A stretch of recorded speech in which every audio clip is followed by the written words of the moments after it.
Right then, welcome back to Ryan's podcast. That's right, I've dropped the road. It was making me feel too impostery because I'm Ryan, man. It's me. And this is episode 47. I'm still, several years on and I'm no good at checking the number. Yeah, 47. If it's wrong, you can tell me in the comments. Oh,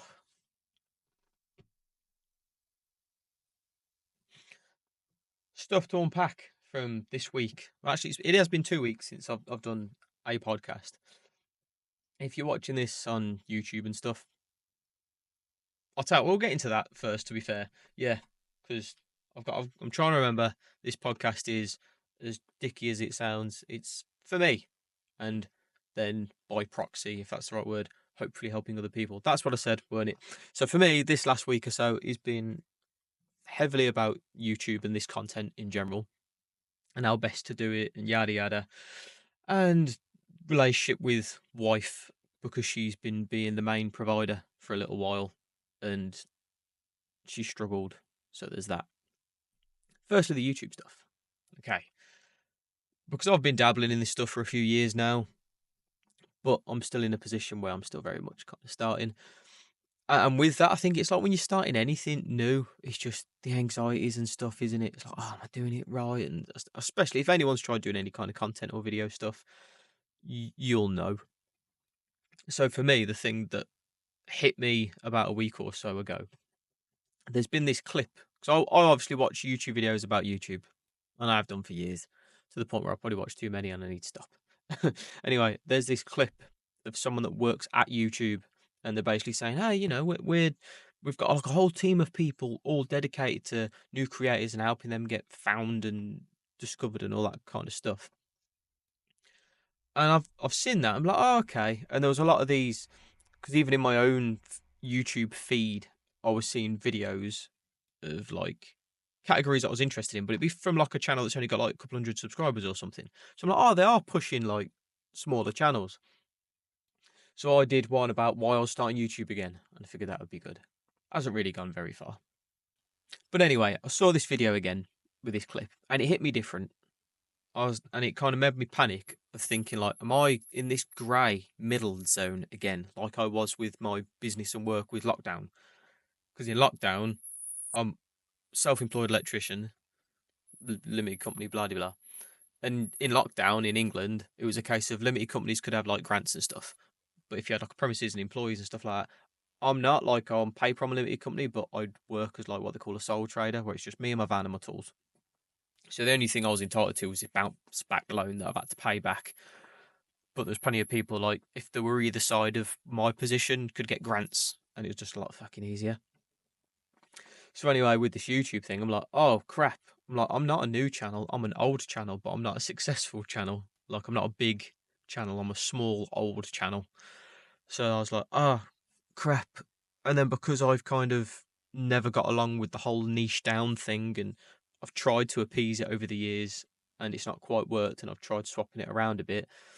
There is this thing about how people will view YouTube, and like if you're watching like a cooking channel, they're easy ones to go for. But then if that cooking channel starts doing exercise stuff, you're like, oh, well, I don't want to watch that. I didn't subscribe for this. And I thought, oh yeah, with the channel I was on, I originally started it doing like exercise vlogs, which didn't go great anyway. I didn't initially know it was a vlog channel. I thought I was doing a fitness channel. And it weren't until after I did it for a year, I realised I'm vlogging my workouts. I'm not doing a whole channel about fitness. All of my videos I've come to be aware of now are all very vloggy styly when I do any of my videos. I touch my face like the wife's told me this. Anywho, so what I've decided to do, I literally that morning I'd done some Power Wheel tip videos that I was quite excited about because I haven't gamed for years properly, and I've been sucked into that and I really enjoy it. And I found like, oh, there's some kind of tips here that might help people. So anyway, I'd done some tip videos and I was feeling good. And then I saw that and it just kind of hit me. I was like, oh, crap, I need to start a new channel. So that's what I've done. I've started a new channel, Ryan Gibson, just my name. And I'm just transferring all my videos across to the new channel. Is it going to work? Is it going to be better? Was it the right choice? I don't fucking know. But it takes that kind of oh, it's because I'm an old channel out my head. I'm like, right, anything that happens from now is because my videos are shit. And then it's up to me to make my videos better. To a point. Also, if it doesn't work, it's because I'm not playing the niche game still. I'm trying to meet it in the middle where my new channel that you should be watching this on, if you're watching it, because that's where this video will be on that YouTube channel. I'm doing everything that I want to be, basically. Like, because there's that saying, isn't there? I know Gary Vee said it, like, you are your niche. And that's what I've always felt like. I'm like, after talking to people of the way I do my work and everything for years, I'm like, no one's like me in that way. Like, most people have work and family and then nothing, or they have work and family and a hobby. Like, they play computer games and that's it. Or, they go jiu-jitsu or something. Whereas I see something, I'm like, I want to fucking do that. So like recently, me and the wife went ice skating about a month or so ago. So I'm like, I want my own fucking ice skates, and I want to learn to get good on ice skates. And then also we took the kids, one of the kids a week before, and as we come out, we watched the snowboarders and the skiers and stuff. I'm like, I feel like I could do that. I'd love to have a go at that. Right, I want my own snowboard now. I don't want to have lessons and everything else. Like, look, you might be listening to this, but like, oh man, you've got ADD, blah blah blah. I don't want a fucking label. I don't need a label. I don't need fucking meds. Like, fuck that. I hate all that shit. It's just excuses and crap to try and fit you. Like, they'll give you meds and that to try and dull you down to fit you back into society. Like, no, you can't be crazy and want to do loads of stuff. You've got to be dull and numb down to just do your 9 to 5 to earn money for your boss. And don't get me started on all that shit. I fucking hate it. So yeah, sorry, I flew off there for a second. So it's just me. So everything that you see on the channel when I'm doing something new, whether it's exercising or Warhammer or Power World or the podcast, or yeah, if I've managed to get snowboarding, I'm currently doing a video where I'm building a skate ramp in my garden, which is mainly part for my kids, but obviously I'm going to be using it too. So I'm doing that. And all of that stuff that you'll see on my channel is just because that's me. That's just me and who I am and what I'd like to do, what I want to do. I'm literally just, if you took the videos away, I'd still be doing that stuff. I'd still be interested in that stuff. I'd still be wanting to do those things.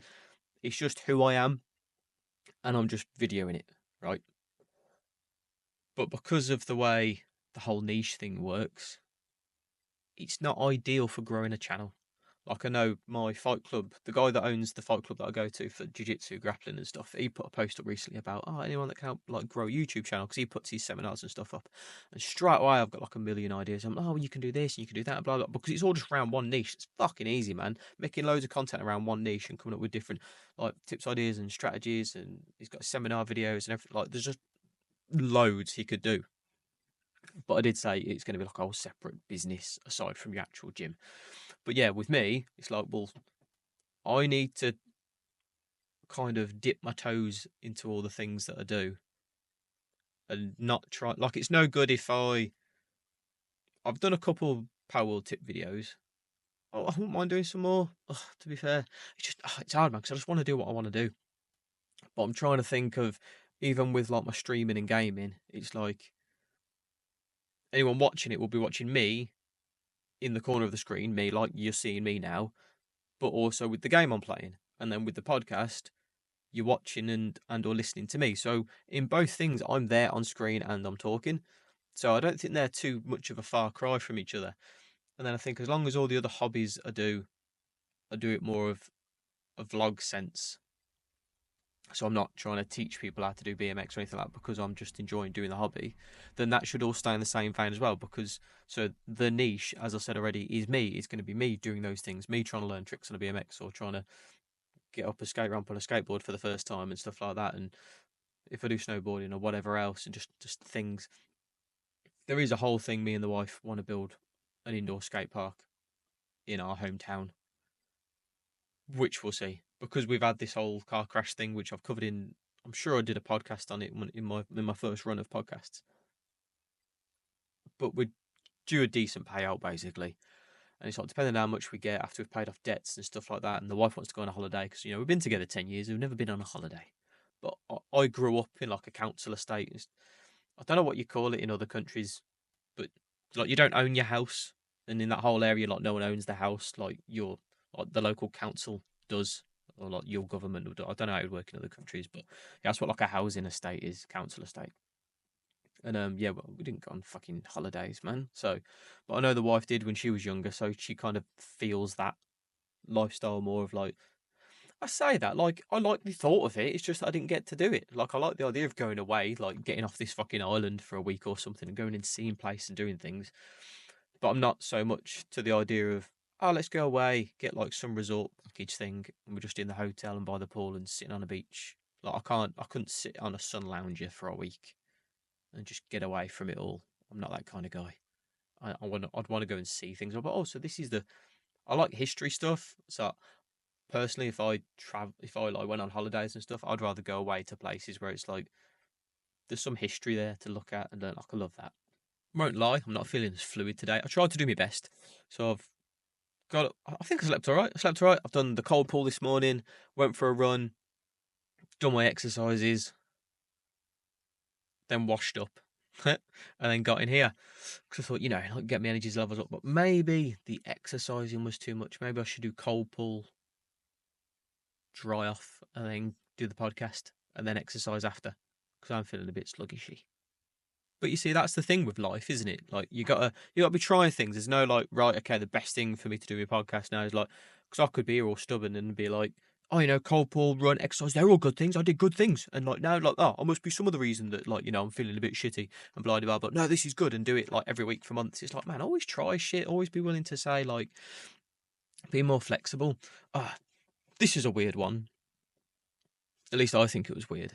So I have got a gym that I go to, but most of the time, me and the wife just use it for the sauna and stuff. I'll exercise at home. And we're in there the other week, and we were talking about the kids and whatnot, and then she leaves a little bit earlier than me to wash her hair in the change rooms and stuff. And these two lads in there. So when she left, I was like, hey, I suppose you got kids. So I might as well carry on the conversation. And the one guy, I think he was 28, and he was like, nope, I've had the snip, not having kids. I was like, whoa. And I thought that was crazy. I mean, he said he'd kind of grew up raising his sisters, I think. So I understand that because my best friend, one of my best friends, Dave, he's kind of had a similar situation with his younger brother. So I understand those kind of people that feel like they've grew up raising kids. So it's like, oh, I don't want kids and everything else. Personally, I'm a big advocate for kids, and like I think it's just one of those natural things that I say one of the natural things we should do. At the same time, there are people that just shouldn't be parents because they just make terrible parents, which would make terrible kids, and then it's just a whole fucking thing. But it was more the thing of like, oh, it's very final. I thought, you could still have the ability to have kids and just, use protection and all that sort of stuff. Because my argument was just, man, you don't know who you're going to meet. And he's like, no, because I wouldn't get with someone that wants kids. I'm like, life don't work like that, man. Like, you don't know who you're going to fucking meet. Like, you could just see someone and just fucking, man, it hits you. You're just beside instantly. Like, you get that instant attraction. You don't give a fuck about some of them finer details until, like, maybe you start talking to them, that if you can get talking to them, and then it's like, oh, you're not a complete prick. Brilliant. This is another tick. And it's like, oh, not only are you not a complete prick, you're actually quite a nice fucking person. Oh my God, this is great, blah, blah. And it gets to the point where they're like, oh, yeah, but like, I want kids one day. You'd be like, well, like, what are the odds of me finding someone that makes me feel exactly like this and has all these fucking things? But it's like, oh, like, and then the more likely than not, it'd be like, oh, like, I've never wanted kids, but like, you make me want to have kids. Like, I'd love to have a kid with you, sort of thing. That might never happen for this guy, but it might. And then now he's going to be in that position of trying to reverse a fucking vasectomy snip job, which, as far as I'm aware, the success rate isn't that high when it comes to like putting it back. And I just couldn't get my head round that. That very like, nope, just way too stubborn. It got a bit weird for me as well because he started talking about being spiritual and everything, which that makes me a little bit uncomfortable, but not completely. Like, I'm not like, you're a fucking weirdo. I'm more open than that, but I am a bit like, this sounds a bit too fruity for me. But what I always tell myself is people word shit differently. So what he probably says is like spiritual, other people would say mindfulness, and I'd say not being a dick. You know what I mean? But he was saying it in kind of like a very holding himself high kind of tone, which was a little bit too cunty for me. But then the best thing that just made me fucking chuckle was I mentioned about the podcast, and he said, oh, you're doing TikTok and clips and stuff. And I said, yeah, I've got like 4 AI reels going up every day. If you ever see my reels, I don't like pick them out myself. I'm just using CapCut's AI creator short reels thing because, yeah, sorry. I do my odd genuine reel that I'll make. I've got one today I want to do. Anyway, he said, "Oh, you want to make sure they're over a minute because you get the monetization." Blah blah. I was like, "You do it then." He went, "Yeah, but I'll just do that brain rot shit because you know it's easy." And I thought, "Hang on, mate, you were just talking about being spiritual and fucking chakras and everything and whatever." Like, I didn't get too far into it. So yeah, that's my little like weird one for the week. I thought was very interesting. It's just yeah, it was funny. Flipping back to the kind of YouTubey stuff, I don't know if I touched on this last week. Sorry if I did, but it's just a theme that I kind of say in my own head to help me kind of keep moving every day. And it's just all that stuff about like, you're crazy until you're a genius. And that story with Stan Lee and how he started Spider-Man and how like, his publisher basically said this is a bad idea, don't fucking do it. And then he done it anyway, and then look at the success it is. There's loads of stories like that, isn't there? Like it weren't meant to fucking happen, or no one done it like that at the time. No one thought to do it like that because that wasn't the right way. And then this person, whoever they are, was like, "Fuck you! I think this is a great idea. I'm going to do it anyway." And then they succeed. There's plenty of times when they don't, but you've got to try to see if it's going to happen. And I've already thought that with this YouTube stuff. I'm like, do you know what? Like the whole niching down thing is like if you want that algorithm to help serve you. So in my head, I'm like, well, do you know what? If the algorithm ain't going to serve me, I'll do fucking guerrilla warfare marketing. I've already thought like, right, okay, I'm going to make like an advert for my YouTube channel. Just kind of something along the lines like, hey, I'm right, I've got a YouTube channel, but it's not like anyone else's. Because, and then I can go through clips of all the different things I do and everything like that. And like really get me across with all my different interests and stuff while I'm doing the channel. And then when I got a bit of a budget, I'll put that on all the socials and use all the ad managers and the boosting it shit and blah blah blah. And I'll just fucking try and have that constantly going around and push it and share it where I can and everything else. And, try and drive traffic in my own kind of way as opposed to relying on algorithms. So, yeah, I mean, there's always the chance that TikTok and stuff can help with that. I understand this might be a bit of a disconnect for some people listening because you might not do YouTube and stuff, but at the same time, it's all in them same veins of like trying something new, being scared that it ain't gonna work, people telling you no, like don't do it, it ain't gonna fucking just trying to fucking do it anyway, and then if you gotta make your own fucking way to do it, just, just find a fucking way. Like, the same with this bloody skate park idea with me and the wife, because we've been on about it for a couple of years on and off, and at one point I rang. I don't want to name them. Not that you'd probably be that bothered. A skate park in the UK, a fairly big one, and yeah, I spoke to him. And we're on the phone for like a good 2 hours. I want to say it was a good while we were talking. But the first sentence was like, "Hey, blah blah, think about starting a skate park." And his first sentence was like, "Yep, don't do it." I was like, "Whoa, okay." And he's like, "We'll put it this way: you can buy this place if you want it." And then he took me into the whole thing of like how like all skate parks in the UK are set up as like charities. They're not like businesses.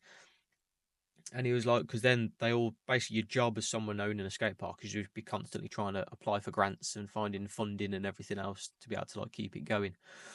He says like because they just don't make the money like as a business, like as a business idea, it's a fucking terrible idea. But like I was listening to him and I was like, yeah, okay, I get you. But then in my head, I'm like, but there's going to be a way, especially now. And then my main idea that I had was kind of coming off of Spudman because he's in my hometown. If you've seen Spudman on TikTok, he's in my hometown. And obviously it's took up him a while, but the main thing he's come from is just live streaming his fucking thing every day. And I'm like, I'm not dumb enough to think that's just what it is. It's like he's got a great personality and he puts that across well, and that's obviously what he's built. So people watch Spud Man, don't they? They think Spud Van. But I like the idea of having a skate park and having like live stream, different cameras, live stream around the park all day or whenever there's sessions on and whatnot. Obviously, I guess you have to have people sign waivers and shit that they'll be happy on camera. But then I like the idea of having like a vlog cam in the corner. Like people can go like, hey, like it's me, I'm trying to do this trick today. Like watch me on camera one or whatever, because I'll probably sort out with different angles and stuff.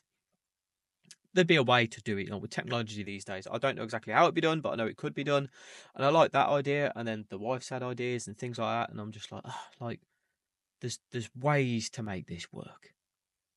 You know what I mean? Whereas a lot of people are like, oh, it's just charities. Don't want a charity. Don't know how to set one up. okay, fuck that idea off. But like, if it's something you love, then and you know you want to do it, then you're gonna find a way. You need to for yourself, for your own health and everything else. But yeah, I'm gonna trail off that point again. As I said, I'm struggling a little today. I think it's because I've exercised. I should have just done the cold pull, which I will remedy for the next podcast. I promise. I do want to get guests on here, but I want to get another good microphone before I do. And then my little idea was to just try and get other YouTubers on that are like small and starting out. I thought that would be nice. Nice demographic of just other people like under 1,000. So if you're watching this on YouTube and you're a YouTuber and not someone that's just got a YouTube account to use to watch other people, if you actually make content and you've got say between 500 and 1,000 subs, drop me a comment because at some point like they're the kind of people I think I'd like to start building up because I love the idea of if I can get a couple with 1,000, then that's going to help me because at the minute I've got 12, which I love every one of you. One of them's my other account, so there's 11. One of them's my wife, so there's 10. The other one's my broski, so 9 of you I fully fucking respect. The other 2 and me should fucking do it anyway because it's me, my wife, and my best friend, so you expect it to. But the idea being is what I'm hoping is like, if I can just get the first one to do it and that brings a bit of following this way, then that'll open the door for the next one. But I need the first one to be understanding the potential going forward. Because obviously podcasts are always there, so they might be the first one and I might not instantly be able to get any kind of value their way. But if I can get 10 to 20 people to do that, then by the time I get to the end of that, the other 19 people, like viewership one, if they come over, they might see that first one and vice versa. So I've got hoping to try and get people that I want to talk to thinking along those lines of like future value that I can provide after I hit the microphone. I'm too gestury with my hands. But yeah, I like that idea. Apologies there, not that you'd have known, but the wife just called to tell me the school had called to say that my middle son wasn't feeling well. So I've just had to pause the podcast, bolt it in the car, drive it to the school, get my son, get back. He's now in the living room in his dressing gown with a bowl. And the wife tending to him. So, yeah, that was interesting. I hope he's all right, obviously. If I was needed, I'd be in there. I ran up, I got his dressing gown, I got his teddy, I got his pillow, and everything made him comfortable. Checked him and wife were all right. And she was like, yeah, I'm good, I've got him, you carry on. So, fingers crossed. I think he's meant to have like a birthday party to go to tomorrow or something. And we're going to go look around Smith's to see what he liked, which is a toy shop in the UK. I don't know if they have them anywhere else. But yeah, we're going to go look around there and everything tomorrow. So I'm thinking of that now. I'm like, oh shit, I hope he's all right for the weekend and stuff. Anyway, I guess on with the show. Because what I did want to get into, because he's a talk rye. So obviously there's all the YouTube stuff. But yeah, the bigger thing has been me and the wife this week. Like, I think every good relationship should have hurdles, difficult times, because it promotes growth, in my opinion. Like it's, hey, we got through that, another tick, boom. So yes, as I've said with, I think in the last podcast I spoke about how she's kind of took over as the primary owner and whatnot. I just want to quickly jump in, even though I've just started talking about it. These podcasts will be later on in the year, so I'm recording them now, start of July. You're probably going to see these in a few months' time because what I'm talking about is kind of case sensitive to our claim from the crash. So I'm kind of like, I need to put all these podcasts out after. So at the minute on my YouTube channel, it's a new one. I'm scheduling all my old podcasts with new titles, new thumbnails and stuff. So hopefully by the time they're through, the claim will be done and these podcasts will come out.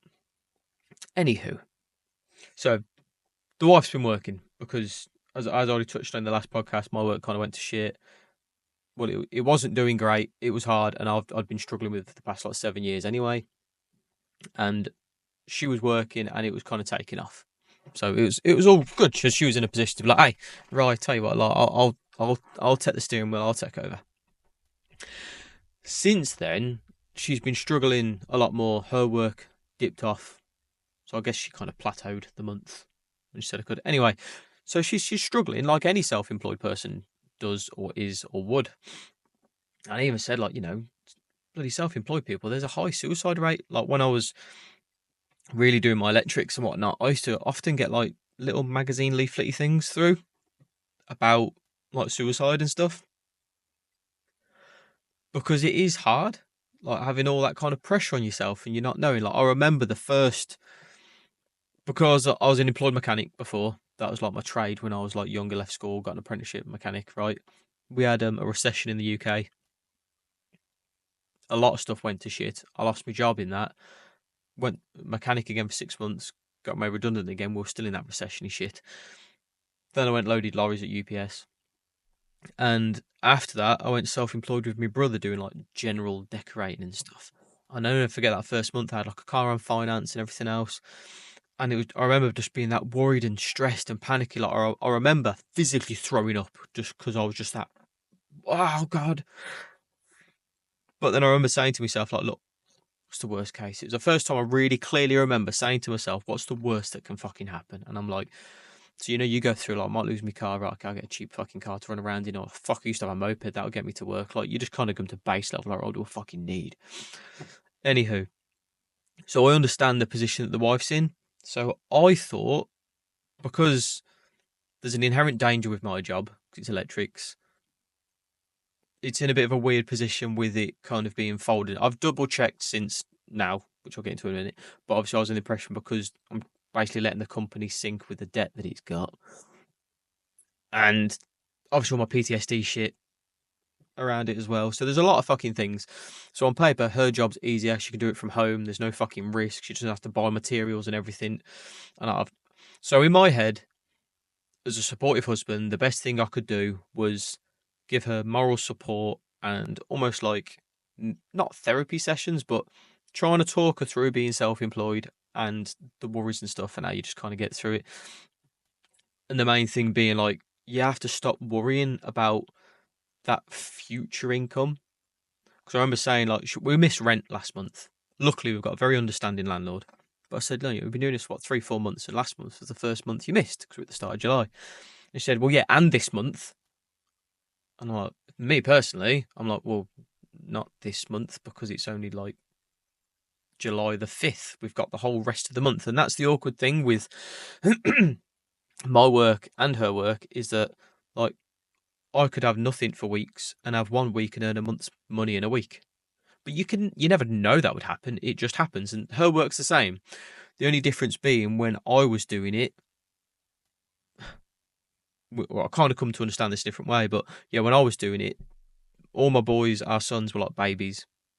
So when I was in that position of shit, there's no work, I couldn't then go, wife, can you go and do some work? Sort of thing. I just had to fucking do it. And because you've got nowhere to go and no fucking choice, you go, well, I'm just going to do what I fucking can. I'll do the work that's there. I'll advertise like I normally do and everything else. And just what happens, happens. And it's because I had no other option other than to just carry on. Over time, I got that kind of thick skin to it. And what's the word? Like, learning from experience. Because I remember the amount of Fridays I'd have where I'd be like, I've got no work next week. Nothing fucking booked. But after the weekend, by that following Monday evening, I'd have filled that week and the week after. Like, shit just happens in bad ways and in good ways. You just have to kind of, like, be able to let yourself go free, and just, it is what it is. The wife was getting that very confused with, well, you can't just sit around and wait for shit to happen. I'm like, well, no, you don't sit. You still do the things that you need to do to try and earn the money. But if the money doesn't come, you're still trying to do the things that earn the money. And eventually, like, it evens out. You'll have a week of, like, fuck all and you earn 50 quid, and then a week where you earn like 1,500 quid. Like, it's just swings and roundabouts, isn't it? But because she's in more of a position to be able to go, right, can you take some more work on again and fucking help me out? That's the battle she's had. So trailing back a bit, yeah, in my head, I was like, I'm better off just trying to help her mindset towards it and get her to realise all the things I've just kind of covered about, you're not worrying about the now, don't worry about the future, don't worry about bills at the end of the month, just worry about making sure you're doing what you can today, because it was getting us to a point where this week on the Monday, it's because the kids' birthdays are coming up. And I don't know if it's just my wife thing or a woman thing, but like birthdays are a big fucking deal. So straight away, because she didn't have the money there and then to be like, yeah, your birthday's covered. He was like, fuck, I can't afford your birthday. So she spent pretty much Monday crying. So she didn't work, or tried to, didn't work. And then Tuesday, because she'd spent all Monday crying, she was too fucking worn out to work on the Tuesday. So there's 2 days' work she'd pretty much lost because of worrying that she won't get enough money from working. So you see the circle there. It's like all the I tried telling her, I was like, all the worrying does is just if the goal is to earn the money, then just do everything you can to earn the money and just keep doing that. Rinse and repeat. Just keep fucking doing it. Don't worry about what's happening. Just fucking do it. So if she could get herself to that place, she would have worked Monday, Tuesday, and you never know, there might have been good days. So yes, in my head, I'm like, need to help build up a mental resilience, give her some different perspective, like it's going to be okay, sort of thing. But because I said that at the start, and anytime she tried to talk to me about it, that's all I'd really say, and she couldn't take that on board, she was starting to shut off from me, which I won't lie, I didn't realise. I know she was struggling, but I thought she was struggling more because of her PTSD from the crash stuff. So we've been getting her in touch with like a local, it's through the council or NHS, whatever, like free counselling therapy sort of thing. So I thought it was for that, when she'd have like a days when she was down and worrying. And in between that, like I remember a day about 2 weeks ago where she was like, I've chose to be happy today. I'm like, okay. And she was all bright and chirpy like she normally is on a good day. She's like, no, fuck it, I ain't worrying, I'm going to be happy. So there were these little signs and other days like that that got me thinking, oh, it's working then slowly. She's starting to change her mindset. This is going to help. It's going to be all right. Be here after the Monday and mention the kid's birthdays. Why not? She was just a fucking wreck. And then I got her to try and talk to me and she effectively kind of blew up at me. And I was like, okay, right. And, people say things when they're emotional and whatnot. Done it. I did it later on that evening. And they're like, why are you shouting? I'm like, I ain't fucking shouting, but you're not, but you're raising your voice because you're getting emotional. You're getting too into it. I did that. But yeah, she had a bit of a, blah, blah. I was like, whoa. It's, things along the lines of like, I'm just sitting in here and I'm happy playing on my game sort of thing. Like, it's hard for people to conceptualize the whole trying to build a living on social media and whatnot. She's got a better idea than a lot of people, but in that moment, when you're just that emotional, sense and logic and everything else and empathy are non-existent. Like you do about pew, say goodbye.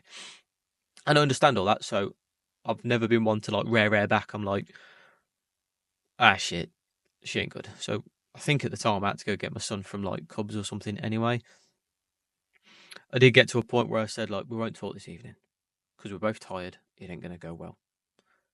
That didn't happen, which I think is why I got a bit like blary shouty. But what it ended up kind of coming down to, effectively, was that she needed physical financial help because she spoke about getting like a little job with a mum, just doing some like chef work in the day. And in my head, I'm like, well, that's fucking shit. The money you learn from doing like a week of that, you could earn in a day doing what you've been trying to do. But it's the difference between potential income and like guaranteed income. She needs that guaranteed income. So um, she was saying like she'd be happy to like leave at 7:30 in the morning, go to this job, work till like 2:30, back for the school run. But then she knows if she does that every day, then at least like the rent covered and some other bills and whatnot. She said, which then she won't mind like logging on in an evening with her other job to try and earn, sort of thing. Because she's like, well, at least that's covered, so that'll help her calm down, and then she can go and work. Whereas my angle was like, well, learn to do that in your head, like, and not to worry. And then you could have those other hours working on your other job, which has more earning potential, and then you could probably earn even more. But what I kind of thought was when she was talking to me, I was just like, not everyone's cut out to be self-employed. Not everyone can handle it. That's why I touched on at the beginning. Like I know, like a suicide rate thing is a thing with people that work for themselves. Like it's hard to get past because we've all been raised and grown to do that societal bullshit of like get your 9 to 5, get your fucking job, help provide for fucking society. And they've even I hate all that shit about provide for your family. You're a man, blah blah blah. It's like it's all just shit to make you work at some fucking place to fill someone else's fucking pockets just to play your part in the game for like the bigger people. I'm like, I'm not fucking about that, me personally.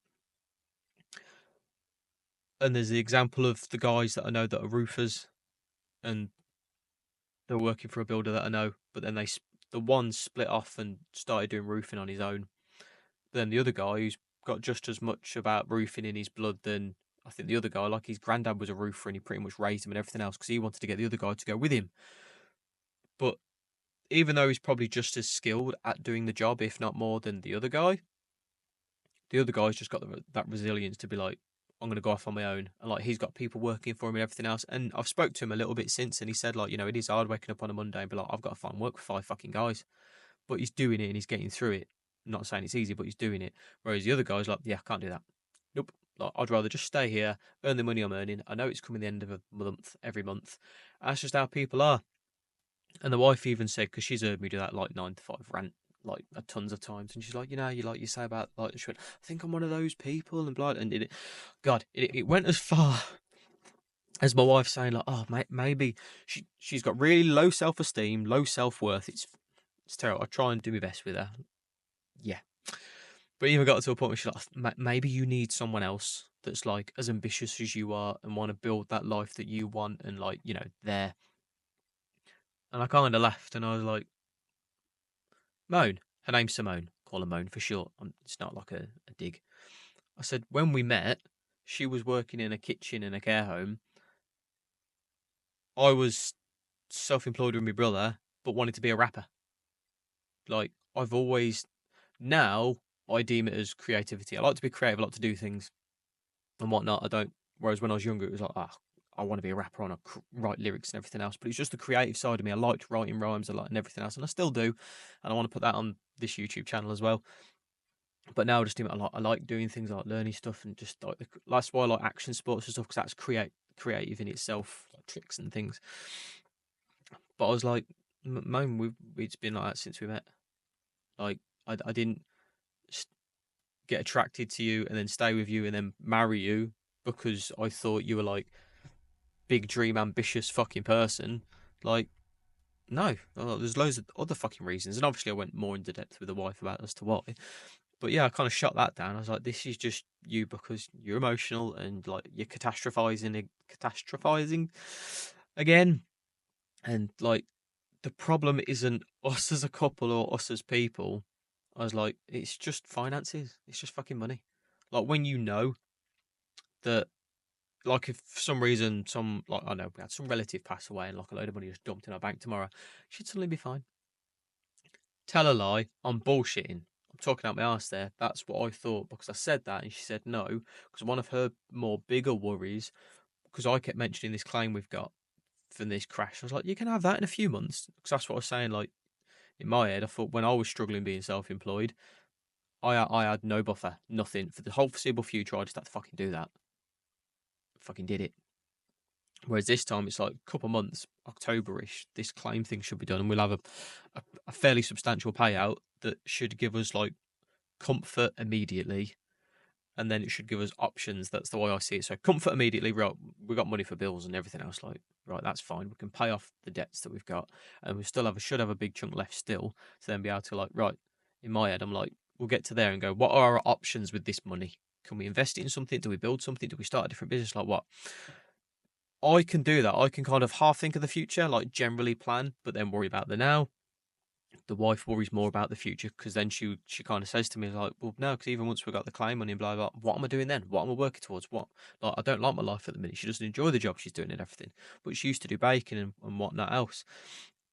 So I said like, well, what about this patisserie course you wanted to do? Like, why don't you look into that? And so we had a good talk about that and everything else.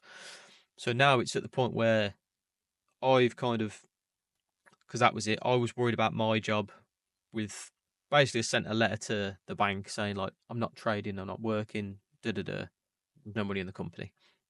So I spoke to my guy and he said, yes, well you've basically left the company. That's kind of a sinking ship. He's like, but you're not using the van because my van died. So I'm not like using a company asset. Because you have to kind of think of it like you're almost employed by your own company. So imagine if you worked for someone and then you left, but when you worked there, you used to use their van or something, but then you were still using it to go and do your own work.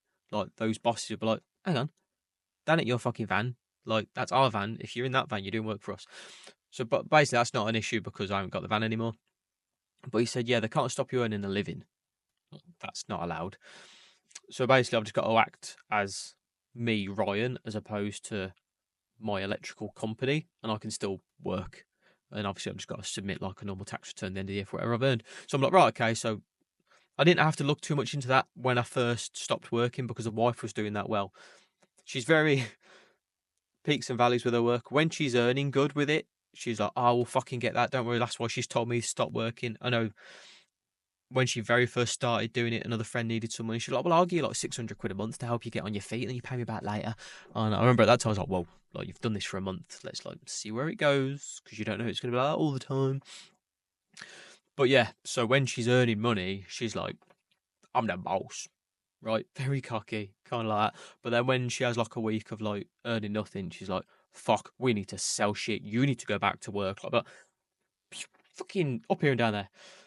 So yeah, what it all kind of come around circle to, because it was a hard conversation, man. Because basically she was saying because she couldn't have the pressure of just earning it on her own, then because I was saying the same advice, she just shut off from talking to me about it. Which she said she was growing distant from me, which I feel like a cunt that I didn't notice because I like to think I'm self-aware enough and aware of our relationship enough to notice that, but apparently I didn't. So that was a kick in the teeth for her to say that to me. But yeah, so like I had to say to her, like, right, I understand it now. I'm like, you're just not cut out for being self-employed. I went, which is fine. I went, there's a lot of people that ain't. You've give it a fucking go. You can't cope with it, like the low points of it. It's fine. I went, so I just said, I'll talk to her. I need to talk to double check. I went, but yeah, I'll start taking work on again. So I can still do me content. Bless her. She even said, like, if anyone wants anything doing on a Friday, you tell them no because you're doing your podcast. I said, man, it takes me like an hour or two to sit here and talk to me microphone and the camera. I said, so I can still do jobs in the afternoon. So yeah, in regards to the channel, it means for now, I'll definitely still be doing my podcast every week. To be fair, by the time you're hearing this, the claim will be done anyway. So yeah, it's kind of a mute point. But it's relevant because this is for me at the time, and this is what this podcast is. It's authentism at its finest. So yeah, I can still do that. And like the issue before when I was working is that my computer was just shit, which I've covered in other videos. But my old iMac, like I just couldn't. It lagged as like fucking iMovie and stuff like that. I just couldn't edit anything. Even just I used to record my audio and my video separate, so I'd have to import video and audio and trying to layer them together and like snip out bits when I burped or farted or something. Just couldn't even do that. But I got my MacBook Pro, which is good. So like I can do my podcast, I can edit it, I can do me Power World live streams and stuff. Well, I can't because I've moved channels now and I need 50 subscribers and I've got 12. But I can make Power World videos, so I can do that and the other things. And I did also say, I said, like, well, you know, because this is what I was trying to say before. I said, we haven't had guaranteed income for like the whole time we've been together because my work was never guaranteed. But I guess the one side of it is that I guess my work's more established because I've been doing it longer, like customer base in our local area and stuff. But yeah, I did just kind of say, like, just because I'm taking on jobs doesn't mean they're going to be there. Like, I'd messaged a bunch of people back about jobs and they haven't all got back to me already. Like, 'cause that just happens. But at least I have got some work booked, so she's just happy knowing, you know, I'm getting a couple £100 that day or 50 quid that day. Like, something's better than fucking nothing in it. So yeah. Sorry, I just had to run off again and take my now sick son up to the toilet because he needed a wee. Anywho, back on track. So yeah, the thing with the wife, it was hard to navigate and it was hard to be as patient as I could be because I found myself rehashing. Sorry, let's do that again. Apologies, I just had to run and take my son to the toilet. My now poorly son. But I'm with the show. So yes, this thing with the wife was very hard to navigate. Obviously, it's still in the thing with, as I was just touching on, that my work isn't guaranteed. But just know, she said, just knowing that I'm trying to help in some way gives that peace of mind. So I'm like, hey, if that's what you fucking need, because like in my head, I'm like, I don't give a fuck, man. Like as long as I've got her next to me, I don't give a flying fuck about anything else. I said to her, I'd live you in a fucking cave. She would not, which is fine. But yeah, it was fucking hard to navigate because, you know, anytime it's like that, hard emotional conversations are hard. And for me, myself, I know because I kept bringing up when I was the main one doing it. And I thought I was saying it to bring up like an example because I thought she'd be able to be like, oh, well, that sounds harder. Like, and you managed to do that. But no, we were talking. She was like, yeah, if you're in that position now and like you were sick or whatever and you couldn't work, she went, I'd have to say to myself, right, okay, I'm just gonna have to carry on fucking doing this and hope it works. She's like, but she's like, I'm not in that position though. She's like, you can do something. I'm like, well, yeah, good point. But yeah, when I kept bringing up me doing it, I thought I was trying to do it to help her gain a perspective, right? But it was more when she was like, you're getting angry, shouting, and whatnot. I'm like, no, I'm not. I was like, oh, maybe I am. So, like, we kind of paused it there and then we spoke again in the morning. But during the night, I was like, why? Why was I getting emotional? Like, why was I getting like, like annoyed? And I was like, it's my fucking ego. It's ego. Because what I really wanted was her to like be like, oh wow, like when you did it, you didn't have all this shit, so you had it harder. Like, well done, pat on the back. You did it. You did it when it was harder for you than what it is for me doing it now. Like, you're better than me, blah blah blah. And I'm like, why the fuck do I need to like think like that? For obviously, I wasn't aware of this when I was obviously saying it in the conversation, but when I really tried to think about that feeling and what it was, I'm like, I'm looking for a pat on the head, ain't I? I'm like, and that's where's that gonna get me? I was like, how useful is that? How is that helping my wife and helping the relationship? Like, it fucking ain't. Like, what to do? I did what was needed of me at the time. Great, I should have done it anyway. I was a parent and I'm a parent and a husband and still am. Like, I should have done that then and I did it. Like, great. Fuck off, carry on. And I've got to do the same again now.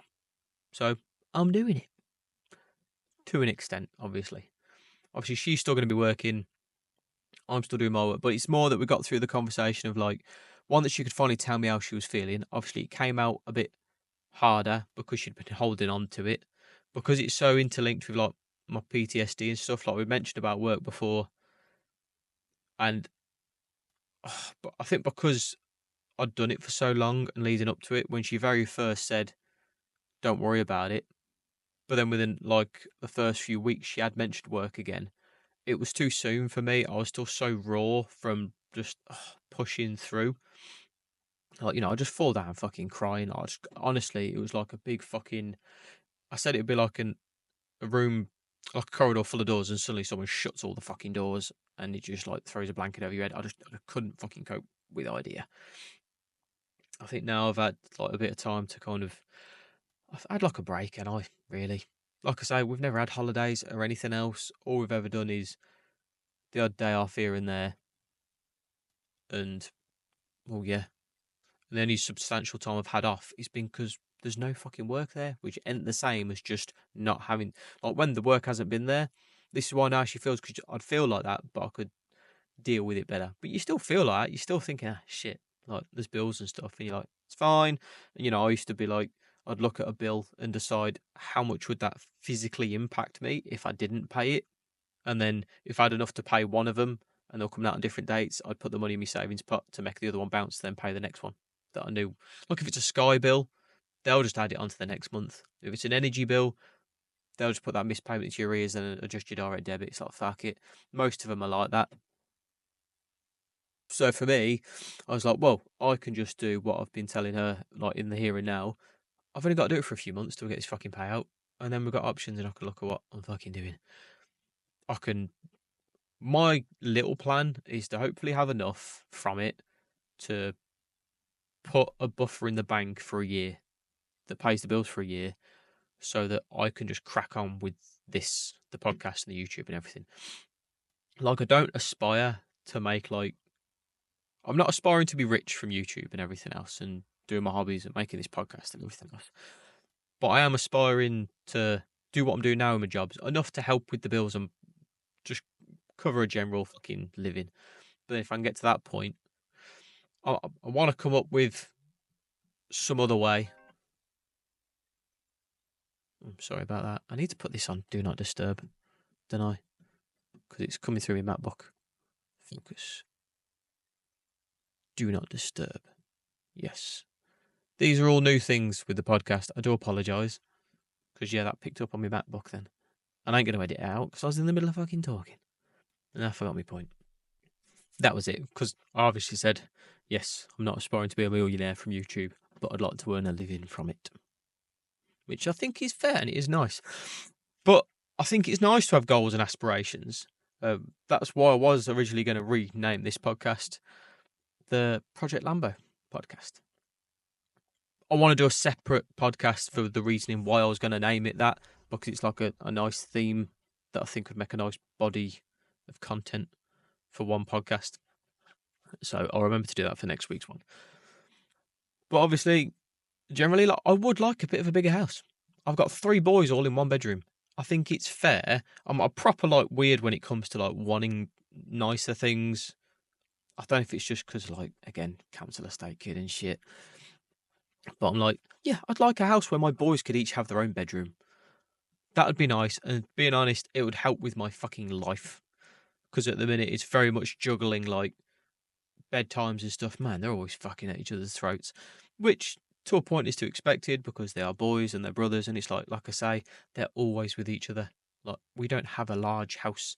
This is a small garage that we're in that I've cut into half to fit this room, and then in the front of it's just got a fridge and just some shit, basically. So yeah, it'd be nice to have a bit of a bigger house for the kids and just room and stuff like that. I'm not dreaming of a fucking mansion. I don't honestly know if I ever would. Let me know in the comments about your dreams and aspirations when it comes to like houses and stuff. I'll slightly touch on this because yeah, I've never, like, when I was younger, I restored a big Georgian hall. And I always thought the house was amazing. It was beautiful. Like the rooms were massive and everything. But it just feels cold and not homely. And you know, when you see these videos of like proper YouTube families, you always just feel like they're in America. And then these massive houses and shit. And there's often like, you know, got the upstairs balcony. It's just, I just don't know. Like, I like a home to feel homely. So there's that kind of balance between being too small and fucking cramped and homely. So like the little things I say, like in like mine and my wife's bedroom, she has all the room on her side of the bed. My side's against the fucking wall. I've got just enough to have like an extension lead down the side, and I can put a bottle of water down there. I have built something on my wall that, you know, I can put other things like my tablet and my phone, and I've got a cup of tea and whatnot. But yeah, so I often say like, "Oh, I need a bigger fucking house because it'd be nice to be able to just step out of bed. I think that would be nice. I'd like to have a landing that's just twice the width. So, you know, so then none of that like, oh, you come through, then I'll pass you. And it'd be nice just to have a bit of a bigger landing. You know, I'd like the house to adequately meet the needs for my family. I'd be fucking happy with that. And then anything, if I was ever in a position where it's like, oh, but you can afford to have like a fucking mansion. I don't know. Let's say we do get this payout and I invest in some other fucking business or whatever, and it goes fucking boom, and like, yeah, I'm quids in. Right, from investment or whatever. I wouldn't have the big mansion. I'd have the nice sizable house, but then I'd have things off of it. Like I'd love to have. This is a dream I have always of having this like an outbuilding, but I want it to have like a big downstairs gym. But when I say big downstairs gym, it's mainly room because I want to be able to sprint. I want to be able to do sprints, sled pushes, and then I'm happy with just me pull up bar and push up and just like an area matted for doing like rolls and stuff, like jiu-jitsu stuff. But in terms of actual like physical things, I don't need like a whole fucking weight rack and dumbbells everywhere and machines and shit. I just want the room, just a good space to exercise in and have a bit of equipment. And then upstairs would be like my office studio where I could do the podcast and everything. But so like I'd have a corner for doing this and hopefully sitting with someone else and talking. But the way I always picture it, because I'm into so much stuff, I love the idea of having just one big open room, right? Long. But I want a Warhammer table that's always got an army on each side ready for a game. I want a scale electric table. I want it like I always picture having like a bookcase, but it's got all the folders of like my collectible cards that I have. And then in the middle, you know, you get like a podium thing. Someone stands at a podium, they might put the speech down to read off of. I picture having like that in front of the bookcase with one of the folders there on a page of the book. So then each day I can turn the page and be like, well, they're the cards that are on display today. And each day I'll flick the page and then eventually like, I'll get through the book and then I'll get a different folder down and I'll put that one out because I do collectible stuff like Dragon Ball, Pokemon. Yeah, the main two. So yeah, like they're the kind of like little things I dream of. I'd love like I don't know if I'd want a pool. It's just with my cold pool that I do. I want to be outside. Like I know doing the cold pool itself is enough discomfort to push through to make you feel good. Like I can't be arsed with the wind and shit, and if it's raining because like I don't get my hair wet. I don't wash my hair very often, being honest, because it's long. And when I wash it, it gets puffy and fluffy, and I can't be fucking arsed with it. So yeah, I don't wash my hair very often. So it'd be nice to have like a little hot tub, sauna, cold pool. You know, like an inside room with those. That'd be fucking sick. I would say like an indoor pool. Ah, I'm talking about. I'd love an indoor pool. Go on, Ryan. Just say it. I'd love an indoor pool. I'd love an indoor pool room with those three things as well. Fucking sick. And me and the wife, I think she would. She'd just love to have land, whether it was on the house or like somewhere else, and just like a big shed and just like a load of quads and dirt bikes and shit that me and my kids could just fucking ride around on and have fun and just have a good old time. Oh, I could build a pump track there and everything else. That's what scares me about the skate park idea. Stepping back a sec. So yeah, if you've got like dreamy things, I want you to put it in the comments. I want to know what people's dreams are. I want you to write it down and say it out, because writing things down and saying them out loud are fucking good. So when it's like bad thoughts and things, it's good to get them out your head and down, because it stops it going round and round in your head. So that's good. And when it's good stuff, it's good to put it out into the world and make it real, because then it's not just a thought in your head. So it's really weird with bad stuff. It kind of makes it less real, because it's like, oh, right, it's out of my head. And that helps. But with like good stuff, it's like, oh, I've actually like told someone like one of my things that I really fucking want. So whether it's about like your job or your house or your family or just things like that, I'd love to see comments from people saying shit like that, because then it'd be interesting to read. Like I had a friend around yesterday. Yeah, Cal. And he was in here with me. We were talking. He's got like a swimming school. Right, so but he has to go and rent pools out of different schools and stuff, and he does swimming lessons. It was his mum and dad's business, I think, and he's kind of like been a part of it, and I think he's kind of taken it over. Something I'm unsure about the details, but he said his dream was to get a bar, like a pub, a bar, and turn it into like a swimming pool. He went, it's great because it's already got a cellar. He went, so there would be the deep end of the pool and everything else, and blah blah blah. And I was like, I'm 50-50 with this because I don't know about the practicalities of it, about refurbing a a pub bar into a pool. But at the same time, I'm like, I fucking love this. I was like, I just love that he's like, that's what I want to do, mate. I was like, I don't know how I'm going to do it or if I'm going to afford to, but he's like, that's the dream. And I love that he said it out loud. I'm like, it's fucking cool. So yeah, I think we'll end the podcast there on like that nice positive note about like dreams and getting them out there and like talking to people. And I mean dreams, not just like whinging someone like, oh, like, don't moan. Let's say like something that's slightly out of reach, where it's like, what the fuck am I on about? Dreams, man. Dream big. Fuck it. Go for it. I'm going to touch more on this in. Oh, do I just say it now? Fuck it. Yeah, because I'm going to, what's the word? Raise expectation now. Right. I don't know how long this podcast is going to be, but it is what it is. Our families are both shit. Right, there's a little bit of a story here. So no one ever has the kids, right? We come to a weekend and my wife's nan had offered to have the kids. So we were childless for 24 hours for the first time in like 8 years. Yeah, I want to say that. And it was liberating, right? It was like lovely growth. And even to the point where like on the Sunday morning when we had to go drive, because Nan lived like an hour and a half away. So it was literally like drove down an hour and a half, drove an hour and a half back, had like the rest of the afternoon, evening, night together. And then the following morning we drove back down to get them. But I know she said like, "Oh, I'll just go get them if you want. You can stay here." And I said, "You're having a laugh." I was like, "Driving there is half the fun because we got like an hour. I got like an hour and a half in the car with my wife without the fucking kids, and it's like you got nothing to do but talk, and it's lovely." Oh, I just thought of a bit about the wife story. Mm. No, I'm like, do I go back and interrupt this?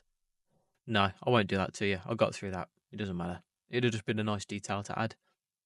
But never mind. If you want to know that little detail, let me know in the comments and I might mention it in the next podcast. Yes. So yeah, so driving there. At the time, I'd been getting back into playing Need for Speed Underground 2 because I had my old PlayStation 2 set up. And on it, I had my Lamborghini Gallardo. And I fucking loved that car in the game from when I was a kid. And I always fucking wanted one. And at the time, I'd been watching some videos on YouTube with some YouTubers that like, mess around with those cars and have fixed them up and stuff. And we were talking, and again about like this claim stuff and whatnot. And one of the things she wanted to do was go to Disneyland. Okay. And I said, I've got two minds about this. She's like, right, okay. I was like, one mind is like, the kids are young. It's an expensive fucking holiday. Like, the youngest is only just about to turn 6. I don't know how many rides they'll actually be able to go on. How much they're going to remember. Maybe we're better off going when they're a bit older. So, one, they'll remember it more, but they'll be able to get on more rides, better experience, all that sort of stuff, which is fair. That's logical, isn't it? Sensical. Good. But then I had another voice, and it piped up, and it was a bit more like, what the fuck are you on about? Why are you talking like you can only go once? Go now and go when they're older, and then go when they're older, and then go when they've got kids. Why are you thinking small, right? Why are you fucking holding yourself to that little fucking box? I'm like, think fucking big. Stop being a pussy. And that's when it comes to like me wanting a car. I'm like, oh, but you're just an ego-y cunt if you've got like a Lamborghini. Dickheads have them, and blah blah. And mentioned one of the dads at school, and he's like, if I had a nice car like that, it's like I wouldn't want one because people just think I got a little willy and whatever. And I'm like, no, I fucking want one, man. I'm not because I'm a cunt, not because I want to show it off to people, but because my dad raised me fucking building engines and shit. My first trade was I was a mechanic. I rebuilt my engine in my bedroom. Like, my first love was street racing. Like, I love cars. Like, I'm not just some. I'm picturing being like some cunty footballer that's just like, oh yeah, I just want one because I've got money and I can afford it. No, I want to have one of them cool cars. I know I don't need to. I know it would get me from A to B just like any other car or vehicle would, from like again practical sense. But I'm like, no, fuck that. I want one, and I want one at some point in my life, sooner rather than later. So that's what I was going to call the podcast Project Lambo, because I wanted it to be more about like almost like my journey there. Because I'm not going to fucking do this. But the bigger part of me is the more real. Life's real. Life's fucking hard. And from a content point of view, personally, from podcasts and other things like that I've watched, there's plenty out there of like experienced, trained people. Like, I was hooked on the Jocko podcast for a while. I still like Jordan Peters and everything else, and they're there and they do help people. I can't remember what his name was. I'll try and find out and I'll put in the description maybe. He was on bollocks. Can't remember the name of that guy now either. This guy was on another guy's podcast. And he spoke about having the fucking demons in his head and how they're fucking hard, and they're telling me he's a shit dad and this and that and blah blah blah. And the guy that was whose podcast it was like, wow, I've never heard of anyone speak like that. I've never thought that myself. And I was like, what? I was like, I thought everyone thought that. And that's when it made me realise that I think there's a big kind of demographic of people that are like me, where like, yeah, I've listened to Jocko and I've listened to Jordan Peters and everyone else, but I've still struggled like fuck navigating my way through life, even after reading all their books and listening to all the podcasts and fucking everything else, because I've got these cunty thoughts in my head that are always trying to fucking drag me down. Like with the cold pull, man, the first kind of just getting into the routine of doing it again now. But when I was originally doing it, man, I, I got like a clock in my gym out in the garden, and I'd have to stare at that fucking clock for like every second. Like I couldn't like listen to music or something. Because I've had people, I listen to this or say this to myself or blah blah blah. Because the biggest one was like if I took ages to get in, which I feel a bit better now because I've seen videos of like Dana White and stuff saying like, oh, when they first started doing it, it used to take like an hour to get in. I'm like, oh, thank fuck it wasn't only me then. Because it's that same old thing about people to show the nice stuff, man. So if it took me like 35 minutes to get in that cold pool, once I got out of it, I'd be like, yeah, I did it. And then straight away would be like, took you fucking long enough though, didn't it? I'm like, oh man, leave me alone. Like, just fuck off. So I used to have to, if I got in, I needed to get in straight away. If I got in straight away, I needed to watch the clock. I needed to watch the clock. I needed to watch every second fucking tick. And then once I did do the minimum 3 minutes, I used to have to at least do an extra minute because then I couldn't say to myself, well, it took you ages to get in. Oh, you had to listen to music because you couldn't fucking handle it. And what's the last one? And yeah, I couldn't be like, get straight out as soon as the time was up. Oh, I couldn't take it. Could you had to get out as soon as you fucking could? Honestly, imagine like the worst fucking trolly cunty bastards in the comments. That kind of thing just lives in my head. And I'm sure it does for like a lot of other people. And if it don't, maybe me saying it makes you feel better because you ain't got it. But yeah, so that's why I wanted to do this podcast to be more fucking real and authentic, to get that point across of people that are like that and feel like that and have that disconnect with these other content creators when it comes to like that kind of, I want to say self-help. I don't know. But you can see from the way I'm trying to do this is I'm trying to show that it's healthy to sit down and talk your own shit once a week, because that's what I'm doing. So I'm talking to you like you're my therapist, right? I'm just saying the shit that whatever that week or around that time I'm about to work through or deal with or been thinking, what am I handling right now, right?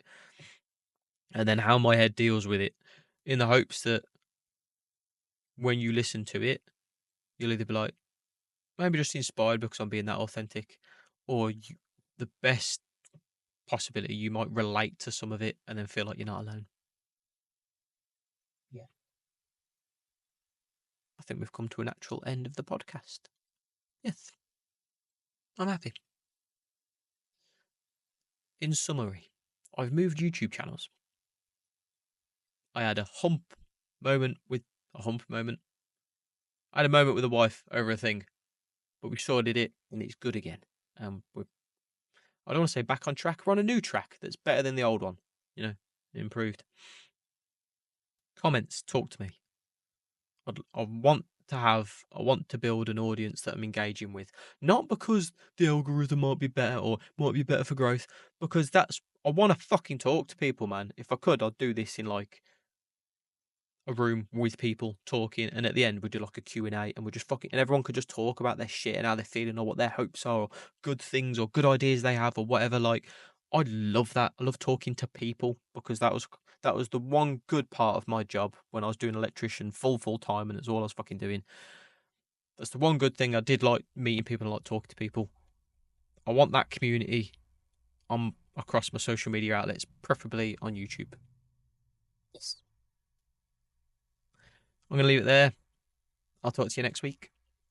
If you've listened to this on any other platform, come check out the YouTube channel. Heck, I'll take suggestions on content for the channel. And be prepared when you come to the channel that it's not like any other one. It's not some niche down fucking thing. It's me. That's why the channel's called Brian Gibson, because it's my channel, it's me. And I hope you might find something like this podcast for a start. This is like kind of, what do they call? Leading the way. This is the main thing on my channel, is my podcast. That's my main content. And then everything else, I'm hoping you might find something that you find entertaining or interesting. I'm off. I'm done. I'll catch you in the next one or in the comments.